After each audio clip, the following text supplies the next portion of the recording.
was that the young people that we hired together with the new senior executive were running around this executive in circles. They were much hungrier, they're much more flexible.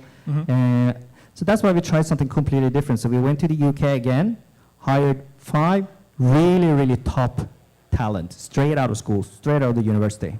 We brought them to Norway, trained them for 3 months, and sent them back.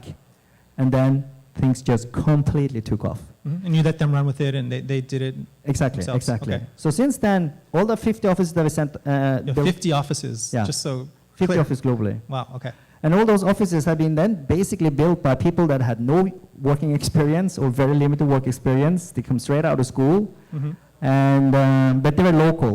They came from the country that we wanted to set up the business, or even in the city. So they understand their individual market. Yes, they understand the culture, language, sentiment in the market, and so on. Yeah. And that has proven really, really successful for us.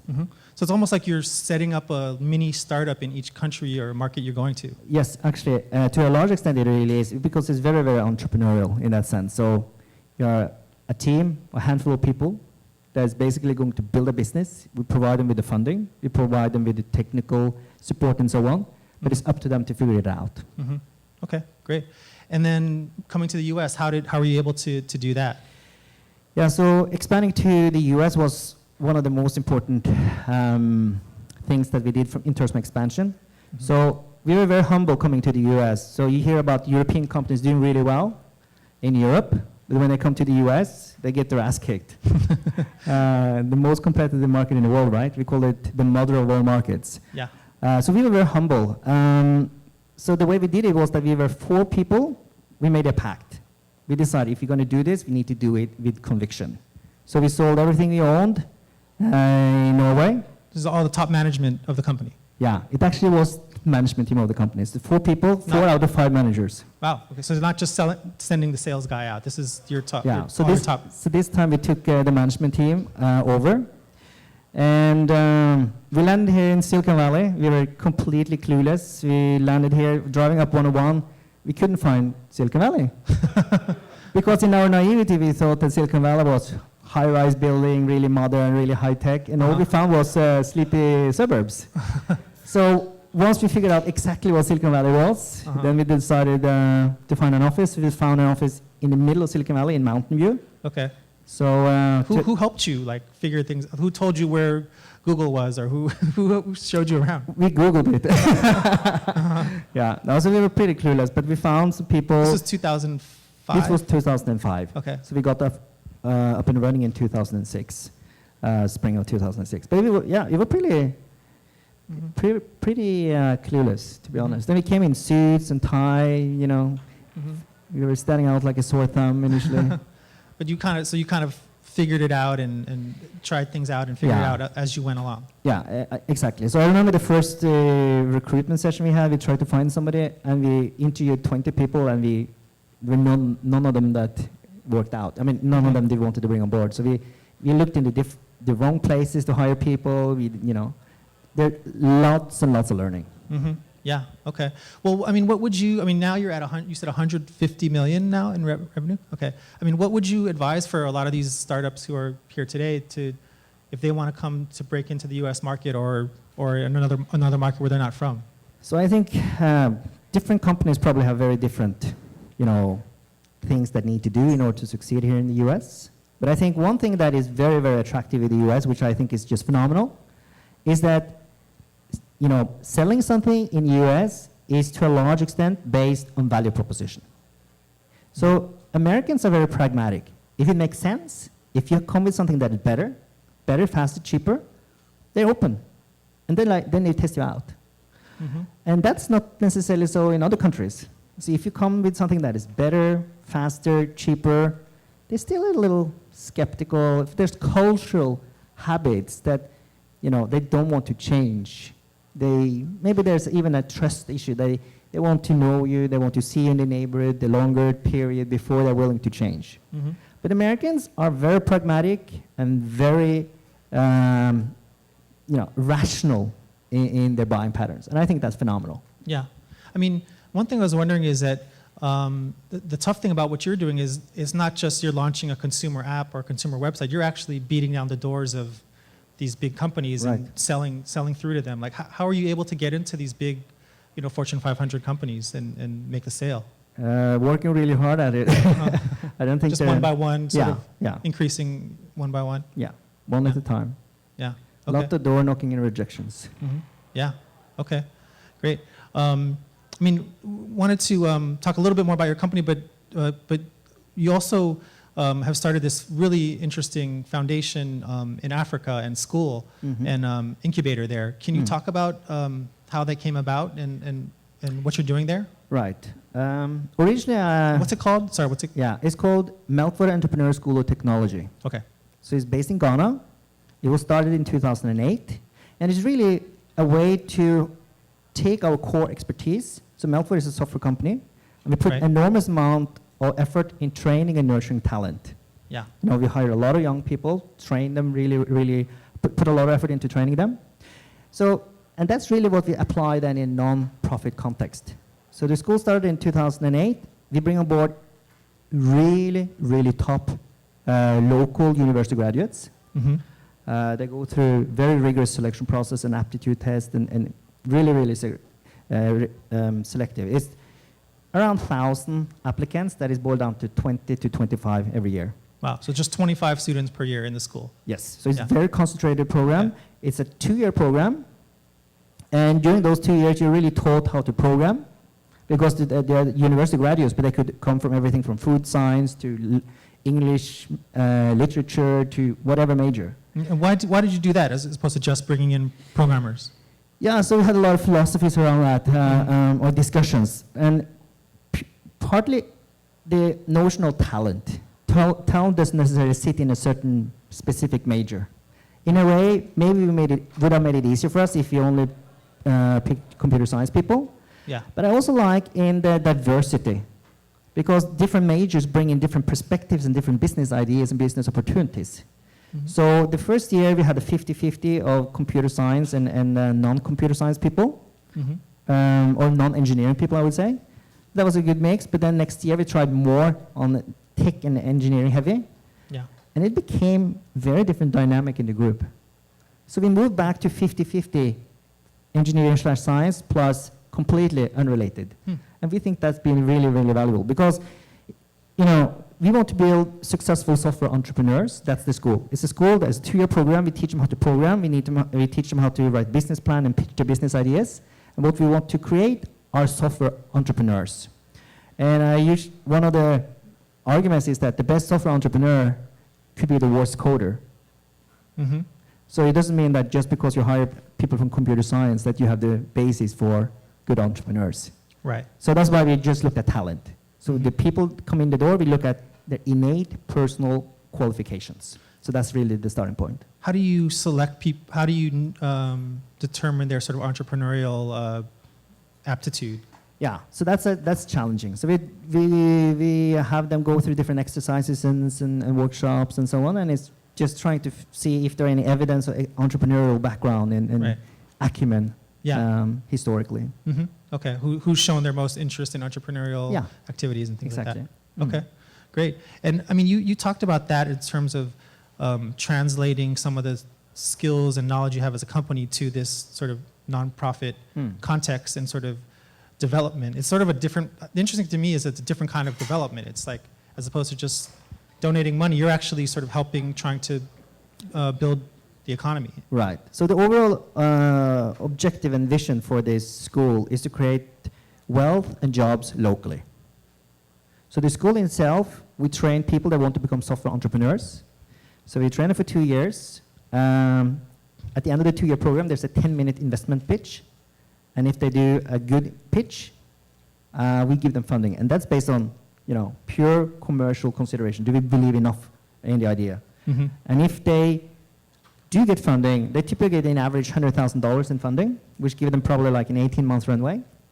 Then they move into the incubator. So we now have an incubator with 13 companies in Accra, Ghana. Mm-hmm.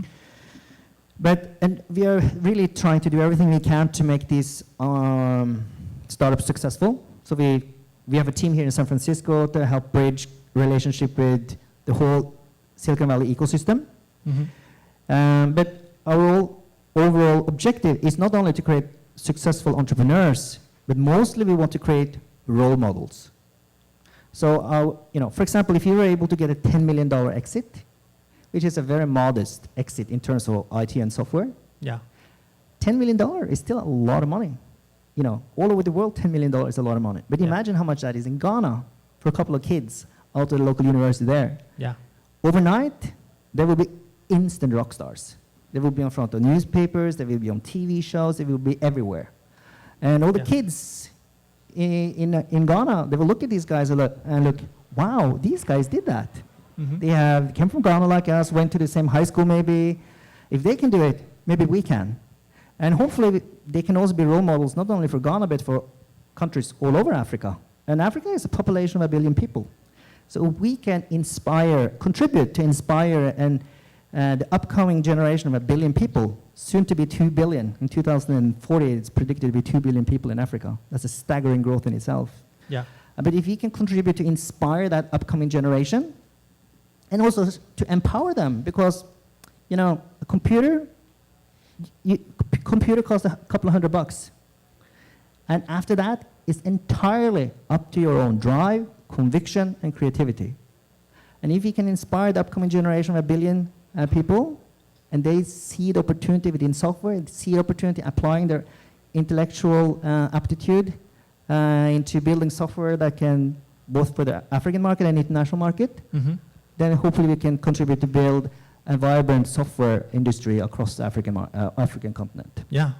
I mean, do you see bringing this model to other countries or other regions, or? So we had all sorts of requests from pretty much all over Africa, Latin America. I think even in Ohio there was a request coming if we could try to set up something there. So far we really focused on Ghana, because the focus is really important for us. The sheer concentration of entrepreneurial trained people that is pumped into Accra, the capital of Ghana, over time, that concentration hopefully can also contribute in a positive way. Do they have like a strong university system or something that's sort of building up? Because like you hear about, can you do Silicon Valley elsewhere, but usually it's in a place where there's sort of some sort of anchor. Right. So when we chose Ghana, we were pretty clueless. So we announced this idea to set up a school at the company event. It's an annual company event. So the January 2007 said, 1 year from now, we're going to set up a school in Africa. It's going to be for software entrepreneurs. But I never been to Africa before. I never set up a school before. So we figured it was good to have some data points before we decided on how and where. Mm-hmm. So then we had a fact-finding mission that traveled all over Africa, did hundreds of interviews with NGOs, universities, entrepreneurs, startups, etc. And then we chose Ghana, partly because of the education system. It's a very strong education system. There's a history of education. They also train a number of states leaders from all African state leaders from other countries as well. And in addition to that, there are direct flights. It sounds like a petty thing, but it's, from a practical perspective, it's important. Direct flights to London, New York, Amsterdam, Frankfurt, etc. So makes it easy for people to come in and out, because a lot of the training is done by international people. Yeah.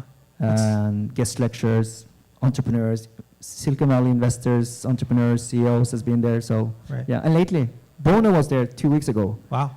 So Bono, of course, is very interested in Africa and has been interested in figuring out how technology can address poverty. Mm-hmm. So they did research about technology in Africa, and our school came up, and he asked if he could come. So I said, yeah, please come. And he showed up in an entourage of 80 people from all over the world, and I think he had a really good session there, actually. Yeah, that's awesome. I mean, you yourself have brought in, you've sort of recruited entrepreneurs and teachers to go there and sort of build this thing, right? The faculty there are practitioners. So we call it Meltwater Entrepreneurs School of Technology, but it's really as much a corporate training program as it is a university program. Mm-hmm. So the faculty are practitioners, typically have 15 to 20 years background in software development or building software companies. How do you get them to come? Are you paying them, or how are you getting them there? Yeah, we pay. Obviously, all right. They're going to be there for 18 months. Yeah, so they are there for 18 months, Yeah. seeing the students through the first month. They are just people that are really accomplished. Mm-hmm. They're basically proven to themselves and everyone else all the things they want to do. We have one guy that was down there was a worldwide CTO for one of the subsidiaries of Sun Microsystems, with 30 years experience in the tech industry and here in Valley. And they just want to contribute in a positive way and can see how their experience, how their skill sets can be, put to really good use in an impactful way in our program. And in addition to that, we have teaching assistant that are volunteers from all over the world, from top schools. This time we have from Princeton, from Yale, from Oxford, from Stanford, people that have that background. They take a year off between their undergraduate or graduate maybe, or even between the school as well, just to volunteer. Wow. Which I think is just phenomenal. Yeah, that's great. Yeah, you always hear that it was better back in the days, but one of the things that I think that the upcoming generation are much more conscious focused in terms of, everything from environment to poverty. I think the upcoming generation are much more philanthropic in their DNA. So I've been blown away with the kind of people that are joining. Yeah, that's awesome. One thing, can we go back to your company? Because there's a couple things I forgot to ask about your company. Yeah. We talked about the your school, which I think is amazing. But one thing about your company is you bootstrapped this the whole way, and I forgot to ask you, why did you never raise venture capital or get investors or things like? Is it just because you weren't able to, or you just didn't want to? How did that happen? So initially, when we started the company, we were considered raising a little bit, but we decided we want to do it ourselves. And you had other people starting with the company with you? Yeah, so we were considering whether we needed some capital or not. But we decided that this should be a cash-rich business. So we figured, then it's a bigger upside if we do it ourselves. Right, that's the model. So of course you need to be very careful if you have. So we started with $15,000, right? But things very quickly became very cash-rich. So I don't think we could go on faster even if we raised capital. So the main bottleneck for our growth had nothing to do with capital, but it was more the management bandwidth that we were able to develop internally. So it was our ability to attract, train, and develop managers. That was really the main bottleneck across the company. What would you advise startups today in terms of raising capital, whether it's a good idea or not? So I don't know how much VCs there are in the audience here, but there was a panel right before. I don't know if they've left, but my strong recommendation is, go bootstrap as long as you possibly can. Yeah. I think you can still associate yourself with knowledgeable people, entrepreneurs, executives in industry, people with industry knowledge, and that can help you. But if you are able to bootstrap it, I think the DNA that you build in a company is also much stronger. And can you talk about that in terms of is it because you're relying on things internally, or it's more capital efficient, or how does that affect the company? I think it was also a sense of pride because we never raised any debt either. For the first 10 years, we didn't have any debt either. So it was a good way to balance our ambition to grow and also the soberness of what can we actually afford. Because before we bought and invested in a new office, furniture, or computers, or hired people, we actually needed the money in the bank. So it's a good, accelerator and brake for us to manage our growth.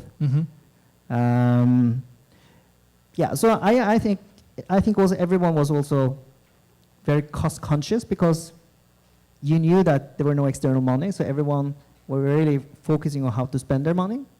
So overall, I think it's just a healthy thing. Yeah, and you think that's kept you as a fairly lean, efficient organization? So I'm now making sure that we try to maintain that up through the years, but yes, absolutely. Okay. Can you talk about just a little bit more on your company building and sort of what were the key, what has been your keys to expansion or to growth, and how to keep, focus on what you want to do as you expand? So I think there are a couple of things. I think the number one thing that I did the 5 first years was hiring. That was your focus in terms of? I spent more than 2/3 of my time hiring.